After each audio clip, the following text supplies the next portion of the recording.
Hey guys, it's Oli here from Rad Season. I'm stoked to be joined today by professional snowmobile, dirt bike, and snow bike athlete Brett Turcotte. He's an 8-time X-Games gold medalist and multi-action sports enthusiast. And Brett, thanks for coming on the show, man. Hey man, thank you guys very much. It's rad to get onto something like this and help spread the awareness of extreme sports athletes and just the badassness that surrounds it. Nice. And whereabouts at the moment, dude? I'm in Kamloops, BC, Canada. It's my home. We moved here in October, and this is kind of like the epicenter for extreme sports athletes. I got, Chris Foster, that's a big name in freestyle motocross, and Graham Agassi, that's a huge name in freeride mountain biking. All these guys are my buddies, and we're all hanging out with each other. And there's lots of other dudes behind the scenes that shred just as hard as us that just want to ride bikes and have fun and ride snowmobiles and have fun. So figured it'd be a good spot to raise a family, and here we are, man. Nice. And what's the situation been like with with what's going on with the pandemic? Yeah, I mean, it's been honestly a little bit refreshing almost. It's been nice to kind of reset the batteries and take a step back from just the constant grind of flights and eating out and travel and missing family and missing birthdays or whatever. It's been nice to not have stress to ride my bike this summer. Or don't get me wrong, I miss going and doing shows and performing, but on the other side of that too, I've spent so much time with the entire rest of my family that we've grown in ways where I never imagined would be possible with mountain biking and wake surfing and camping, and it's been really good. Really slow in the business side of things, but lots of things happening. I just feel like a normal everyday person now, which is rad. Cool, man. And that whole outdoor lifestyle, I mean, when did that begin for you? And when did you start this off when you were a kid and you were a grown? I started, it's cool for me because now I'm teaching my youngest daughter, Hudson, which is 4. I'm teaching her the exact same way that I was brought up, as a kid. And I had a younger brother, so to put it into perspective, he'd be 2 or whatever. At this age, I was doubling him around on a dirt bike out on the street in front of my house. And I look at my daughter now at 4, and I'm like, there is no way you're going to be doubling anybody around, So it's really cool. I just grew up outdoors. I mean, we lived in a small town of 3,500 people. There was fishing lakes nearby and swimming. We never had a pool. We just go to the lake or the river, and so that's the lifestyle that we live here too in Kamloops. Is we're camping, we're fishing, we're hunting, and we're riding dirt bikes and mountain bikes. And it's there's never not anything to do here, so it's really rad. Awesome. And I mean, was there, when you were younger, would you say there's any kind of preference of what kind of sport or what action you wanted to do, or you're just like, look, I want to do it all? I grew up with the aspirations to become a Supercross racer. I loved Supercross. I loved dirt bikes, and that was my initial passion. And I'd would just eat, sleep, and breathe dirt bikes. And I'd have family that would record the races on ESPN from a satellite dish and bring them over to my house and drop them off, because I'd be at school and I'd study these tapes, and I'd watch 1996 San Diego Supercross and all these races on TV, and I just aspired to be one of those dudes. And then I realized I'm from Canada and I can only ride a dirt bike 4 months out of the year. So I mean, initially I chose the dirt bike path, and I did race them. I raced them a whole bunch, and I won some championships on the 50cc bikes, and then I moved up to the 60s, and then I was a top 5 guy. And I started dealing with injury and just this is the risk that you're taking going this fast nowadays. So it started young with the injury thing, and my first major one was a ruptured spleen. I was 7 years old. I got a handlebar to the gut, ruptured my spleen, took me out for 6 months. Literally couldn't do anything. I had to lay in a bed, doctor's orders, don't do anything physical, don't take part in PE at school. And just, so that like got the ball rolling. Like, okay, if I'm gonna go fast on a dirt bike, it's gonna hurt when I hit the ground. So that was part of it. And my dad owned a Polaris snowmobile dealership, and through the winter months, he would take me snowmobiling instead of going and playing hockey. So that was my winter outlet, and eventually I kind of just like climbed the ladder and got to the point where I was on 80cc dirt bikes. I was going fast, but I was still only a top 5 guy, and a top 5 guy in Canada is like, like maybe a top 20 guy down in the States. It was like I was competitive and I was having fun, but I was also at the breaking point of like, is this something that I want to keep going down? Like, do I repeatedly want to have a broken ankle every summer? And it's like, these things are happening. And were the injuries happening regularly, or like just with like racing dirt bikes, I had a string of like my second year on 60cc bikes, or it'd be broken wrist one summer, and then the next summer I broke my ankle, and then I started realizing I'm like, this is super fun, but it also hurts a lot too. Like, do I want to give up a summer if I break myself off? Yeah. But then the next summer I would have a great year, and I'd be the top 3, and I'd be in the points hunt, and it would be fun. And so I got to this point where I'm like 12, 13 years old, and then behind the scenes I'm riding these snowmobiles like every weekend with my dad. We're on the mountain, we're out riding, and he would just give me a full-size adult snowmobile and be like, just follow me, son, like, you got this, And I didn't want to play hockey. I played hockey until I was 10. I got kicked out because I was too rough. So I'm like, okay, snowmobiling's cool, like, and I took part in my first Sno-Cross race in I'm going to say January of like the early 2000s, and I won. I'm like, oh, like instant success. Like, I'm racing against kids that have been racing for 4 or 5 years, and I just like hop on this track on a borrowed snowmobile and go and win. And I like do a no footer over the finish line. I'm just like, whoa, this is super fun. It's my first time doing it. And I'm racing against guys that are quite skilled, and I won. Like, maybe I'm onto something here. And so then we got home from that race weekend. My dad bought me a racing snowmobile, and we just started doing it, man. We started going to the races on the weekends and putting in time. We built a practice track in my yard, and I would come home from school, and I would get a half an hour of daylight before dark, and I would just pound out motos and motos and motos. And we went to this Canadian national race out in Manitoba, like a 40-hour drive for us to get there. And we show up, it's freezing cold, like the coldest temperatures I've ever seen. So we're scrambling to like make sure that my hand warmers are working, and I got hand guards and everything on. And that was like my breakout. I entered all 3 of the junior classes. They did like an 8 to 11, 11 to 14, and a 14 to 16. I believe I was 11 at the time. And so I entered all these junior classes, ended up sweeping the weekend. I'm like, whoa, wow, like this is insane. Like, how's this just working so well? And there was actually a scout for one of the Skidoo factory teams there at the race, because it was his hometown. And he was just bored on a weekend. It was an off weekend, and one of his riders was around, so they went and raced, and he was just like hanging out, and called me over and gave me his card. And at 13 years old, I signed my first professional racing contract with them.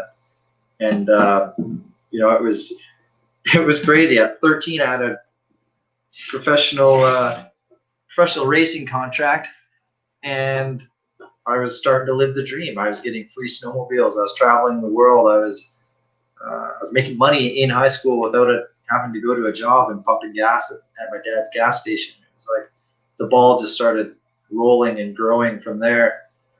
And I won from 13 all the way up until, I guess I just turned 19 when I got my first X-Games Sno-Cross medal. So, in those 6 years, I grew up a lot as a person too. I was hopping on planes, and I was booking my hotels, and I was, my dad gave me a credit card, and it's like, if you're going to do this thing, you're going to do it right. And he showed me the ways of of how to be a grown up. And I worked hard for it too. It was written on my whiteboard at my home gym, like X Games was the ultimate goal, Mm-hmm. And I got there in 2006 as a rookie, like rookie pro or semi-pro. Actually, I hadn't even made it to the pro scene yet, and qualified for the X Games and got like my first taste of what it's like. And I got there and I got my ass whooped. But I rode good, but everyone that was in the X Games was just like that much better than me, And I'm like, it was a big eye opening. I was like, holy crap! Like, I got to work harder now. Like, I'm 16 years old. I'm here. This is awesome. But maybe I need to like find some more speed or some fitness. And so then for the next 3 years, I kind of experienced that. I would show up in 2007. And, I was like, I worked my butt off that summer, graduated high school early, through some online courses because I was so focused on racing. And I just like showed up, and then I made the final, and I was like, okay, things are starting to look up here. Like, I have the speed, I have the talent, obviously.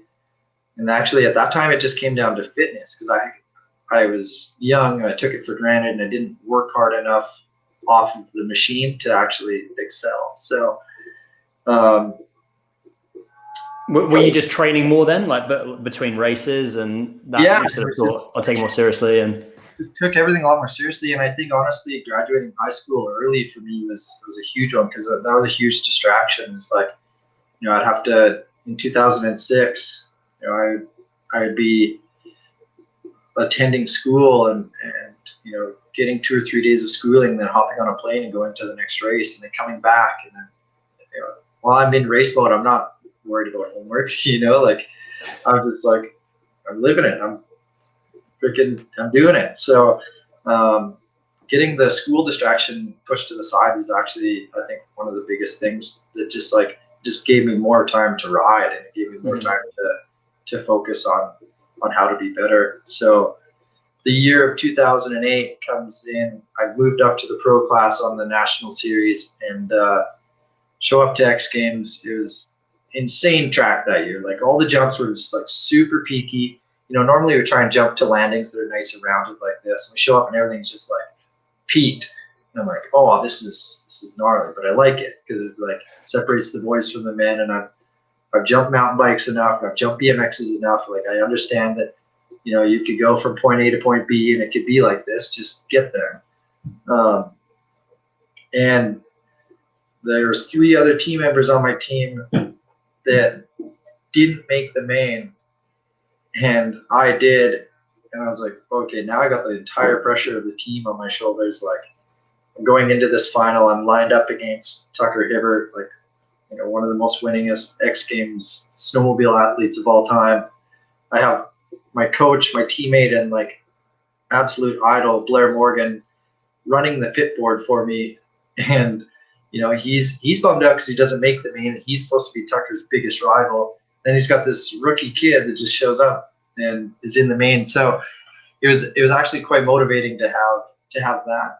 And, that was something that I'll always remember for the rest of my life. It's like, at one point, my childhood hero and idol was helping me succeed. And it's like, that was a cool thing. And I went into that main. I remember talking to everybody before the race even started, and there's like, chill for the first half. You're young, you got good lungs, and that when you see the halfway flag, just start charging. And the race started, and it went really well, and I did exactly that. I just got into a pace, got into like 4th place, I believe, and then the halfway flag came out, and I just like cranked on it and turned the pace up and made my way into 2nd and got my first ever X Games medal in Sno-Cross, and it was a silver, and I was losing my mind. Like, now, for one, I'm like, never did I ever imagine that I was going to be able to compete at the X Games level. For 2, this is my rookie year as a pro, and my biggest idol and my coach and my teammates are like the ones that are running the pit board and let me know where I am at on the track. this is the dream, man. I've made it, you know. And it didn't stop there. It from 2008 up until 2012, I competed in Sno-Cross at the X Games. I just couldn't find the right ingredients. The team that I was on at the time fell apart, not intentionally. It just was part of the deal, and Skidoo was making cutbacks, and we just couldn't operate anymore. Blair got hurt. He got paralyzed, so he was in a chair, so he couldn't race anymore.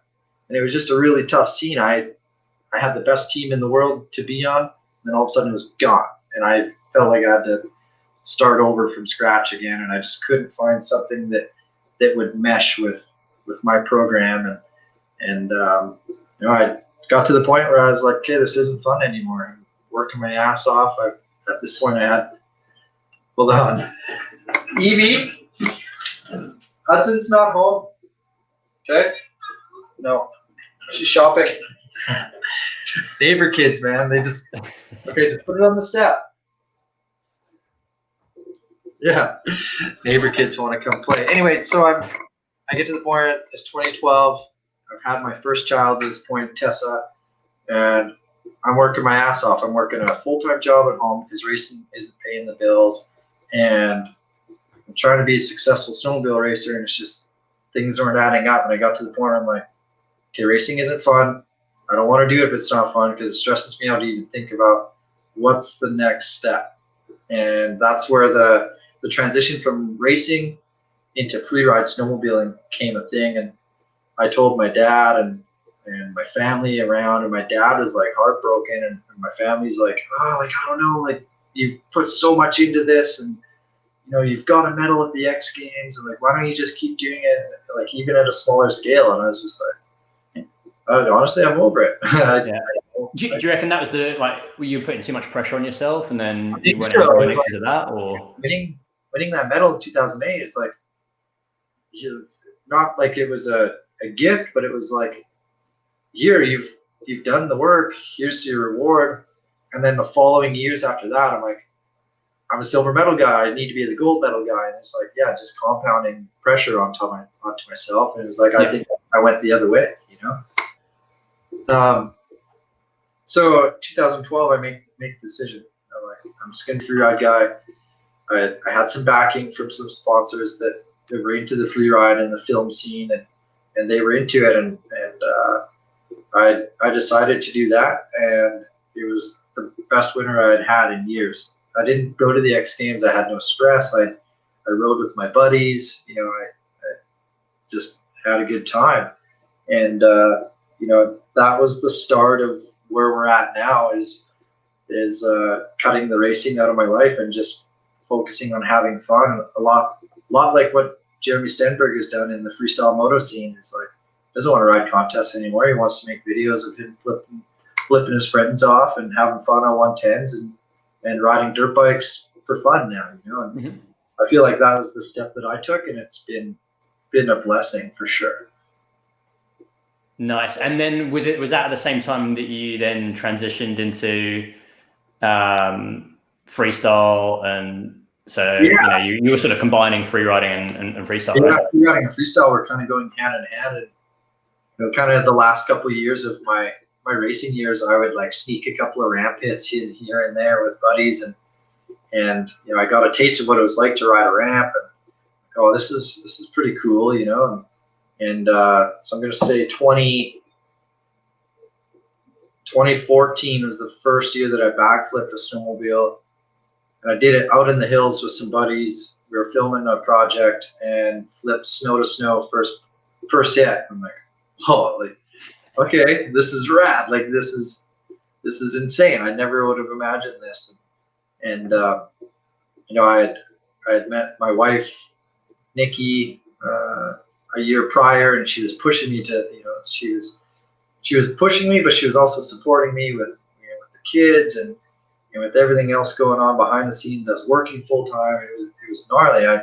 I basically was a mess, you know, like, I just had so much going on that I needed this little piece that I found. And with Nikki coming into my life, it was just like an insane push for me to just be better again. And so the free ride thing progressed into the freestyle thing, and she could tell that I had the talent and the drive to just keep scaring myself and bettering myself. And I just kept telling her that, you know, like each day I'd go out ride, and she's like, "Have fun, be safe." I'm like, those two things are pretty hard to mix, you know. It's like, she goes, "Well, like you're flipping now," and that following summer I started flipping dirt bikes, ramp to ramp, and she's like, "Why don't you go to the X Games again?" I'm like, it's just like basically I just like triggered like pressure and X Games and medals and training, and I'm like, yeah, I guess, you know, I'll try it out. And I signed a deal with actually a race team out of the States, and they brought me back into the race scene kind of in lieu of like, hey, we'll give you some support. We know the X Games is important, but you know, for our sponsors, it'd be cool to see you out here racing for a couple of races. Pick the races that you want to do. We'll build you a mod sled and go and do your thing. And I actually came back probably more focused and stronger than I ever was in the tail end of my racing career, and did quite well. I mean, I was scoring top fives again. I was like, whoa, this is crazy. I just took 4 years, sorry, away from racing, and I just stepped back into the scene. I'm a top five guy. Like, what? It was because I was having fun, you know? Yeah. And so then I take that and I apply myself to the race thing, because I know that down the road the X Games freestyle thing's coming. And I'm like starting to train, and I learned how to flip ramp to ramp on the snowmobile, and I'm starting to learn tricks, and like the ball starts rolling really fast again, and it's like that same feeling that I had when I was a kid, where things just like were happening, you know. And 2015 I go to the X Games, and I'm riding in speed and style, and like in medal contention. I'm making my way through the rounds, and one of my runs I have a mechanical failure. I snap a drive belt while competing against Joe Parsons and take myself out of the contest.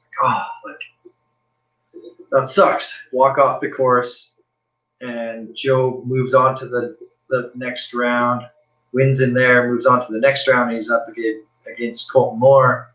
And him and Colton have this battle for first and second, and I'm sitting on the sidelines. I'm like, I had a beat. Like, I was gonna beat Parsons, and I had a mechanical. Like, I had like a self-realization. It's like, okay, you've got it. Like, it's there, you know. So I took that motivation, quit my job, and basically went 100% feet first as athlete guy. And you know, I signed some new contracts and got some more funding, and just really wanted to apply myself as a freestyle guy. And during the summer months, I would ride freestyle motocross shows at festivals and events, and all with the training mentality of like, I'm going to go to X Games next year and I'm going to win another medal. And 2016 comes around, and I did that. I got a bronze medal in Snowmobile Freestyle. Like, okay, this is sick. 2017 comes around, I get a silver medal in best trick, Snowmobile best trick against Bodine. 2018 comes around. Oh, I got to rewind. When did you have? Was your injury? Was that 20? Yeah, that was summer. Yeah, so that's what I was going to rewind to. Summer of 2017. You know, coming off a really fun winter. Filming went great. X Games went great. I've got more medals stacking up on my wall. I'm like, okay, this is awesome. Like, then May rolls around, and we go out to Camp H. It's my buddy Kyle DeMello's training facility, where I'd spend most of my winters training for the X Games. You know, each spring you would hold like a camping get together with all the freestyle motocross and motocross athletes in Canada. I'm super excited. Just bought myself and my family a travel trailer. We got a truck. All the bikes are in it. We're loaded. We're going to go have this good time. And I get there, and on the first day of riding, I just like ride the track, feel fairly comfortable. So I move over to the ramps, ride the ramps a bunch. And I'm like starting to get into that flow state where like kind of like shut my brain off, and I'm just having fun, and like things are happening, and the cameras are out, we're rolling, and I lean in for a turn down whip, and for whatever reason, one of my hands blows off the bars mid whip, and I'm flying like 90 degrees sideways, or sorry, 90 degrees sideways over the 75-foot gap, and I can tell that, you know, I got my hand back to the bar, and I just didn't have the time to get the bike back straight, and I was over jumped, and you know, I was like, life or death. I was like, this is gonna hurt. It's gonna really hurt. It's my first crash on a dirt bike on the ramp set up like this, and I just, like, fight or flight instincts kicked in. I tossed the bike away, and I went like 90 feet to my feet, and the bike landed, flopped over sideways, and I landed just beyond the bike, ankles first, and then got the foot peg into the back of my butt, like right in the crease of where the thigh and your butt match up, and got impaled by the foot peg, and it was gnarly. I remember I have the whole thing on GoPro, so I remember it very vividly. I like get to my hands and knees, initial shock of like, holy crap, I just survived, and then the pain wave comes and just like bam, I'm like, oh, my back's broken, like this isn't good. I'm like crawling, and people are like trying to get me to sit still, and I'm just like in shock, just doing the freaking seal out of water, just like trying to get my wind back, trying to see what actually hurts. And my ankle's on fire, and I'm like, I'm pretty sure I broke my ankle, and I'm almost positive I broke my back. So we kind of like stabilized myself. Luckily, one of my buddies has a wife now that is a doctor, and she's on site, and she kind of gives me a quick once over, and she's like, well, I don't think it's your back, like maybe your tailbone. And I'm like, my ankle for sure is broken, like I know this. So we load me into the back of a pickup truck into like the bed part, and drive to the nearest hospital, which is like 15 minutes down the hill from Kyle's house. Get in there, get checked in. They kind of like give me a quick once over. I tell them, you know, the state of my injuries, what the pain was. I make them aware, like, I have a high pain tolerance. This friggin' hurts. Like, there's something going on. You know, and I'm complaining about my back. I already know that my ankle is broken. They x-ray it. And they're like, throw a cast on me, stick me into the corner of the casting room. And I'm like, okay, here, give me a morphine mask. And they just said, you know, when it starts to hurt, like, self-medicate yourself. You know, the hospital's busy. Like, there's people coming and going. And I got a buddy in the room and with me, and Nikki's at camp with the kids trying to get everything packed up so that she can come down. And it's like this crazy whirlwind happens. And then like 10 o'clock at night, I complained to the nurse, and I'm like, I swear that my back and my tailbone is broken. Like, you didn't even look at that yet. Like, you guys need to like take my word and at least take another x-ray. So they did, and they come back and like, yeah, your tailbone is broken. And I'm like, okay, how did you guys miss that? You know? And so I'm like, okay, what do we do? And they said, there's nothing. It's just like, for lack of better terms, it's going to be a pain in the ass for a while. Like, it's just going to suck. And so I spend the night in the hospital, and I'm like, I'm struggling to even sleep. I'm trying to take as much medication as I can to ease the pain. I take so much morphine that I end up puking in my buddy's lap. And I'm like off in the corner of this casting room. And I'm like, this is bad. I don't feel good. I haven't felt this way in a long time. My stomach started to hurt a whole bunch. So the next morning, Nikki shows up, and she comes in. I'm laying on the bed, and I got the nurse next to me, and they're like, okay, like, we're going to discharge you. The hospital's getting pretty full.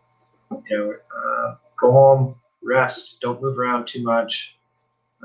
You know, when your ankle, in a couple weeks, you know, come and get your ankle looked at. We'll get the cast off and get you into a walking boot. And so I'm like, okay, this is kind of weird. I just got snapped off massively, and I'm getting discharged the next morning. Wow.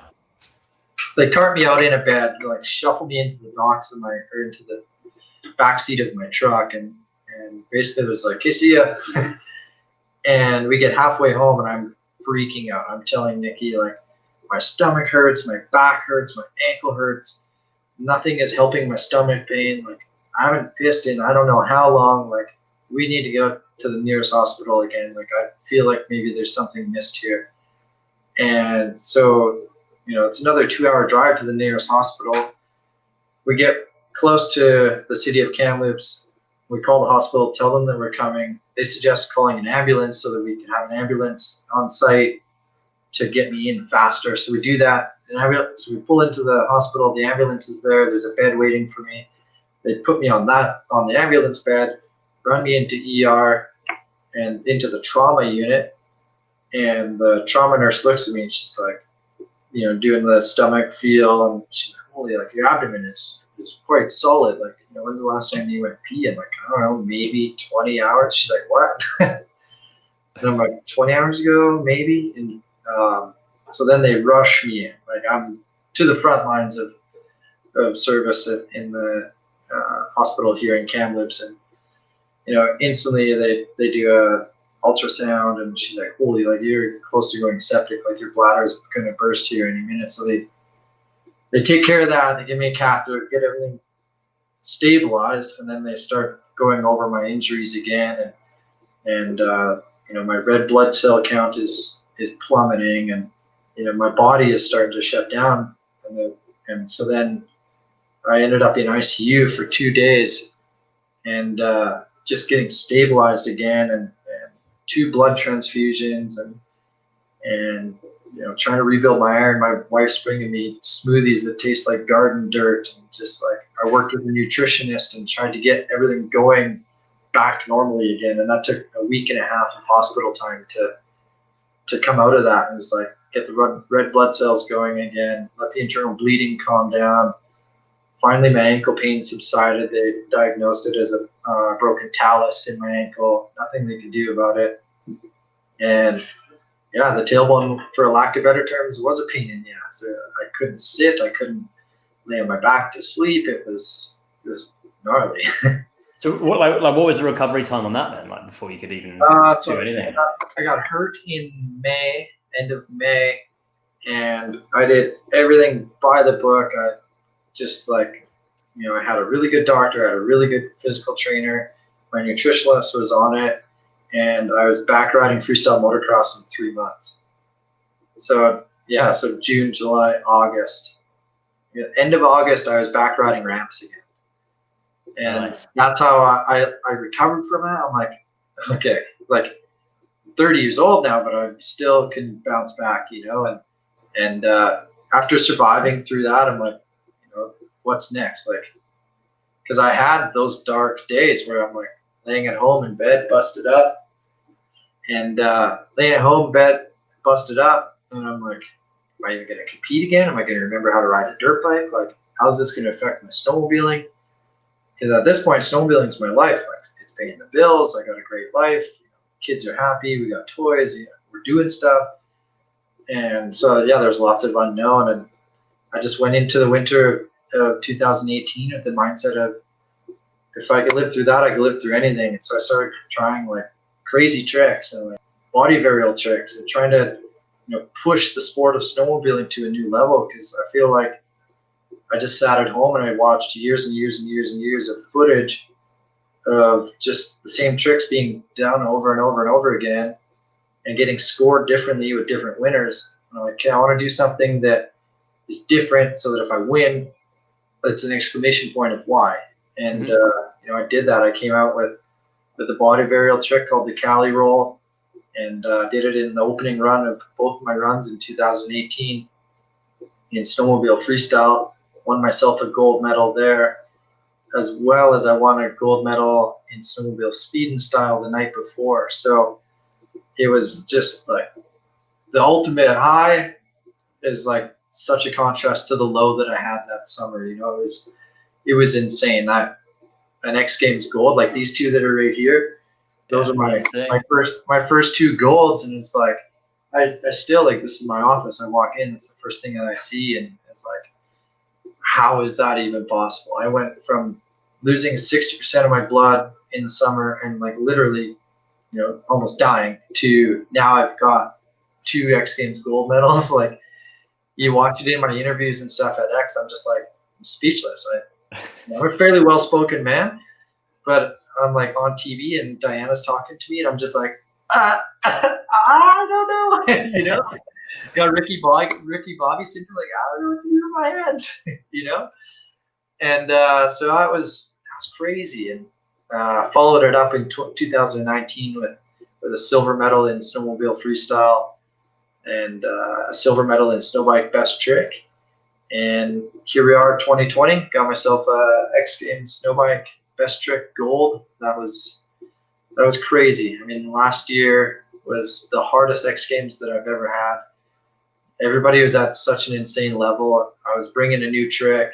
I brought in a kid named Brandon Cormier, which he was a rookie on stage. We trained together at Kyle's at Camp H all winter. We knew what each other had. He came in as an alternate and got the call to bump up into the show like a couple days before. And the whole time during training, like, Brandon, you need to be prepared to go win this thing, because at any point, like, one of us could fall, we could have mechanical issues. Like, this is your shot, man. Like, don't take it very lightly, because he kind of learned a few tricks and it's like, okay, this is cool. Like, I'm like, you have the best training facility in the entire world and you're like content with 2 or 3 flip tricks. I'm like, I'm not happy with you. Like, I'm taking time from my training to help you learn. And you're like, cool with 2 or 3 tricks. I'm like, I want you to go there prepared. And as much as he probably didn't like hearing that, I'm sure he's loving it right now, because he's sitting at home with an X Games gold in his lap, and he worked his ass off. And it's like, I crashed in both my runs. Joe Parsons had a mechanical sled issue. Frisbee crashed. All of the big players in the game had issues, and here's Cormier just like cruising the course, doing his thing. And I'm like, dude, I told you. Like, and it was very cool for me to see that, because I went from having 2 of my worst nightmare runs of like crashing and just injuries, and maybe I should have done a safety check, but it's like, I wanted to go there and win, and I wanted to win by a margin. And and everybody could see that I was charging, and even in practice I was just like poking huge extension, and it's just like I was on it, and just whatever it wasn't my night. And but as bummed as I was so pumped for Cormier to have his shot, and he overcame some crazy adversity to get there. So it was that was a really cool night for me and for everybody that trained together at Camp H, and our mechanic Nick and my wife Nikki.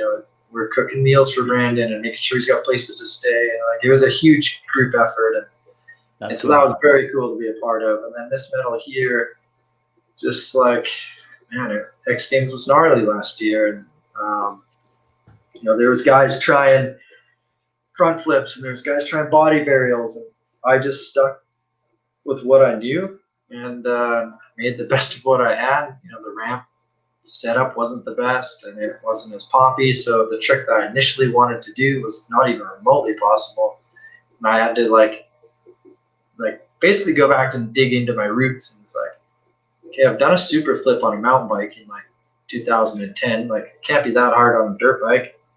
And so I crashed on run 1 in Snowbike Best Trick, trying to heel clicker flip, and I'm like, come back, and I'm pissed. So like, I should have never crashed on a heel clicker flip. Like, this is crazy. Like, what am I gonna let my buddy win with a no-handed flip? Like, you can't ever.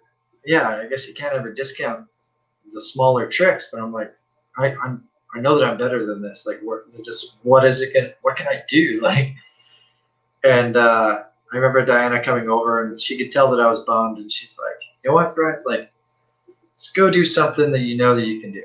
It's like this weird little light bulb clicked off. I'm like, oh, I've done a super flip on a mountain bike. It can't be that hard. And so I just tried it. It was like my very first attempt. You're kidding. And I landed it, and I'm like, I didn't even care if I won or not. I just like had such a like emotional like offload. It was like, okay, like, I challenged myself. I had all odds against me. I landed, I rode away. I'm going to be able to go home and have dinner with my family tonight. And, you know, scores come around and it scored high. And it's like, okay, well, and then Adelberg's the last guy to go because he had won the year before. And it's his turn to go. And I knew that he's trying front flips. And he crashed on his. And I was like, holy crap, like this is happening. Like I'm going to win with a attempted Superman flip. Like it was crazy. You see it in my emotion on TV. I'm just like, it just was like huge breaths of fresh air. But I was like bummed that Robert didn't land the front flip. And I was worried about his health and made sure that he was okay before I celebrated, you know. And that wasn't even a celebration of, yeah, I won X Games gold. It was like, that was the gnarliest year that I've ever had. And I have something to show for it now. Like I was just thankful that it was over, you know. Yeah. That was a crazy whirlwind.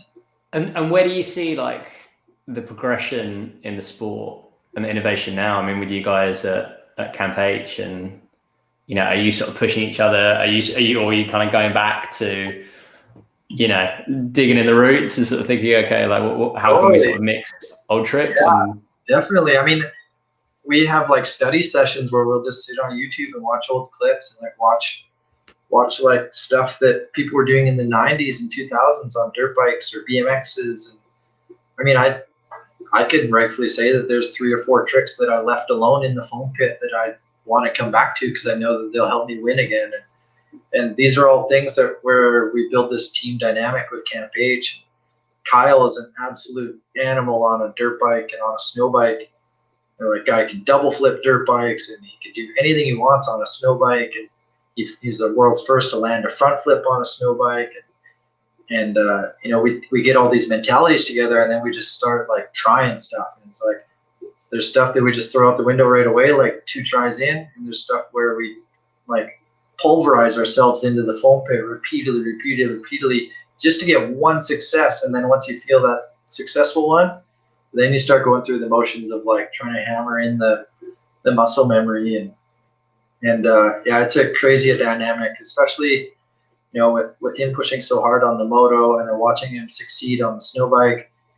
He has such an eye and a watchful one at that to help me train on the snowmobile. And you know, I'm doing stuff on snowmobiles now that I never would have ever imagined, you know. And it's just, I'm watching the freestyle moto guys and seeing the level that they're at, and I want to keep the sport of snowmobile freestyle alive. So I'm pushing and trying stuff and putting my body at risk and you know, all this because I love the sport and I don't want to see it die. And I'm a competitor, man. It's in me. I mean, if you take a snapshot back of my entire career, you know, from a young age, I was at high level competition, and you know, I love it. It's that the competitiveness comes along with camaraderie, and we're all just as stoked for each other. But at the end of the day, somebody's got to win, and if it's not me winning, I'm not that happy about it. And now, you, like being the summertime, I've seen you've been doing quite a bit of mountain biking, and is that sort of, you know, are you riding dirt bikes as well and sort of combining everything? And yeah, I mean, this summer especially, you know, with us living in Kamloops, we're in the freeride capital ever for mountain biking, and it's like the birth of freeride happened here, like just a couple blocks behind my house. You know, so I have access to all these insane riding areas, and you know, and teaching my son Ezra, he's 9, and him and I can go to the bike park and he'll clear all the jumps and like ride all these jumps, and I'll put him in front of adults and be like, okay, just watch what Ezra does and copy his speed, you know. Yeah, we spend a lot of time on the bikes, and honestly, this summer I haven't spent a ton of time on my dirt bike, but the time that I have spent on it, I've capitalized on it and just had a lot of fun. You know, we're not doing shows right now, which sucks, but it's given me the opportunity to see the other side of parenting and how to balance you know, life and career and scheduling, and you know, I think it's been actually a really great year for me as far as learning and just growing as a person too. Nice, man. And have you got any projects coming up? I mean, are you sort of setting, if hopefully if it goes ahead, looking at X Games next year? And Yeah, I mean, I'm hoping that we get the call here soon saying that we should go to work, but yeah, that's a big unknown right now, right? Like, we don't know. So I do have some plan Bs, definitely. I want to do a couple of video projects and keep my name alive and keep this career that I have alive. You know, it's been a blessing to be able to put myself in the position that I am now to be able to be a stay-at-home dad and to make a career out of jumping snowmobiles and dirt bikes, and to be able to pass that knowledge on to my kids and train them and put them in the right scenarios to train safely. And it's like, yeah, it's really rad. So hopefully, you know, as the winter months get closer, we have a little bit more insight of like what we should do. And you know, I'm ready. I want to go start training immediately. But right now, I'm just enjoying the family life and fly fishing with my buddies and being a, you know, I say normal dude, but I am. But now I'm living in a life where I'm like, I wake up and I'm not worried about whether or not I even got to ride a dirt bike or a snowmobile. It's like pretty chill. Cool, man. And what's the best way to for people to follow you? You know, if they want to kind of. Yeah, so I got a Facebook account. That's Brett Turcotte. That's my athlete Facebook page. My Instagram is @Turcotte16, spelt exactly like how it is here in the titles on the screen.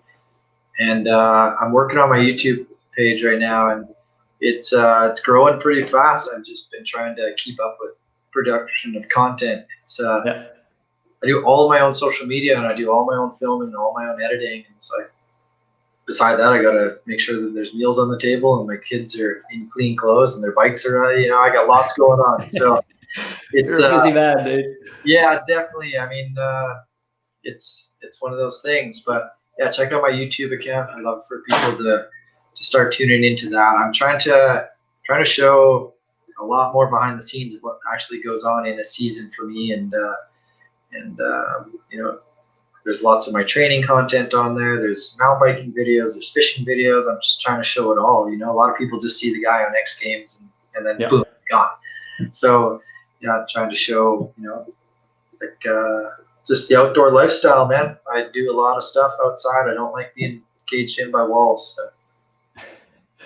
Cool, man. Okay, we'll be watching online and seeing what you're up to, and hope everything can go ahead next year when the events start. Yeah, looking forward to it. Make sure to stay tuned into my channels and have a rad season. Cheers, man. All right, later.